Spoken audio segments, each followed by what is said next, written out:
পটুয়াখালীর দশমিনা উপজেলার বেতাগী গ্রামের বাবুল মৃধা প্রায় ২৩ বছর আগে যোগ দেন রাজমিস্ত্রির কাজে। বৈষম্যবিরোধী ছাত্র আন্দোলনে রাজপথে কলেজ পড়ুয়া ছেলের সাথে যোগ দেন বাবা বাবুল মৃধাও। আন্দোলনরত অবস্থায় গত ২০ জুলাই রাত ৮টার দিকে হঠাৎ পুলিশের বুলেট এসে পিঠে লাগে বাবুল মৃধার, আর তাতেই রাজপথে লুটিয়ে পড়েন তিনি। শিক্ষার্থীরা তাকে ঢাকা মেডিকেল কলেজ হাসপাতালে ভর্তি করেন। অবস্থার অবনতি হলে নেওয়া হয় সামরিক হাসপাতালে। সেখানেই চিকিৎসাধীন অবস্থায় শেষ নিঃশ্বাস ত্যাগ করেন বাবুল মৃধা।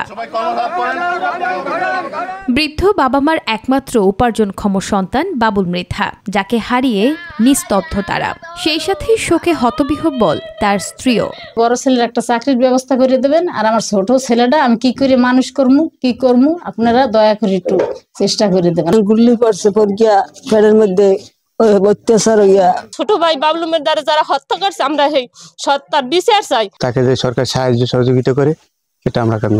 শুধু বাবুল মৃধা নয়, আন্দোলনে শহীদ হওয়া সকল পরিবারের প্রতি সহযোগিতা অব্যাহত আছে এবং ভবিষ্যতেও থাকবে বলে জানান এই কর্মকর্তা। বৈষম্যবিরোধী ছাত্র আন্দোলনে দশমিনা উপজেলায় ইতিমধ্যে ৩ জন শহীদ হয়েছেন এবং একজন ঢাকায় এখনো চিকিৎসাধীন আছেন। তো তাদের প্রতি আমাদের সার্বিক সহযোগিতা অব্যাহত থাকবে। বাবুল মৃধার হত্যার সুষ্ঠু বিচার সহ পরিবারের কর্মসংস্থানের নিশ্চয়তা দেবে সরকার, এমনটাই প্রত্যাশা এলাকাবাসীর।